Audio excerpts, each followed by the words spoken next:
You know, in every great epic, there's always that one moment, right? That one decision that just changes everything. Well, today we're diving into a story from the Mahabharata that does exactly that. It's about a desperate choice to save a kingdom that might have also sown the seeds of its destruction. So let's just jump right into the big mystery, shall we? It's a question that honestly hangs over the entire epic. Why was the future king of Hastinapur born blind?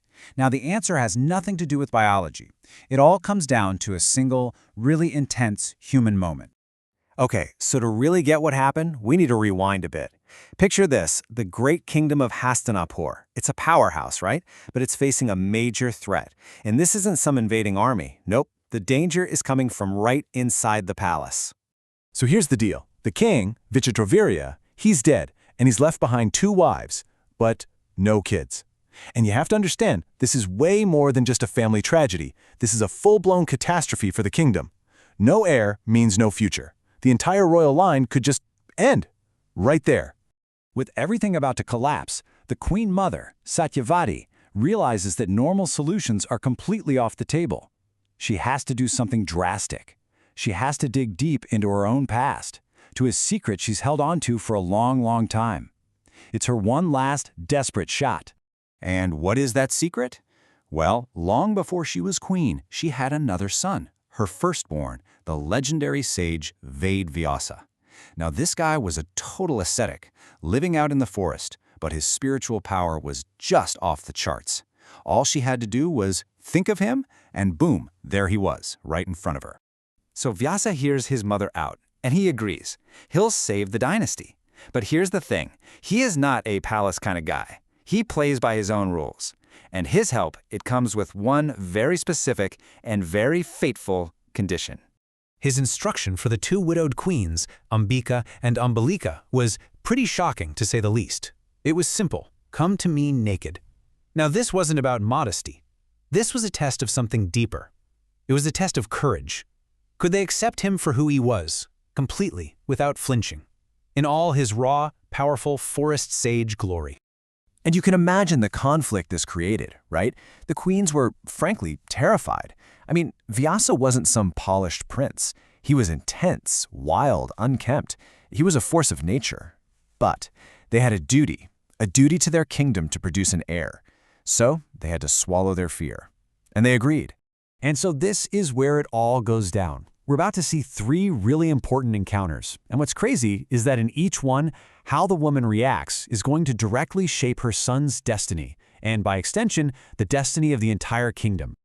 All right, so let's walk through it. First up, Queen Ambika. Then her sister, Queen Ambalika. And believe it or not, after those 2, there's a third, very unexpected encounter. So this is where we see fear having a direct, physical result. Queen Ambika goes in, she sees the sage, and she's so completely overwhelmed by his power that she just shuts her eyes tight. And because she refused to see him, the son she conceived was born without the ability to see. And that son? That was Dhritarashtra. Okay, next up is Queen Ambalika. Now, she does a little better. She manages to keep her eyes open, but she is just as scared. Her face goes white as a sheet, and she's trembling all over. The result? Well, her son was born pale and weak. They even named him Pandu, which literally means the pale one. So Satyavati is not happy. She's got one son who's blind, another who's weak. She tells the queens to try again, but nope, they are way too scared to go back. So what do? They send their maid instead. And this is where the story's real message just shines through. Because this maid, she doesn't react like the queens. She approaches the sage with total calm and respect. No fear, just humility. And Vyasa, seeing this, is pleased. He blesses her with a son who is perfect, wise, healthy, and full of righteousness. And this was Vidur. So you see how it all fits together, right? It's almost like a formula. Ambika's fear creates physical blindness. Ambalika's fear creates physical weakness.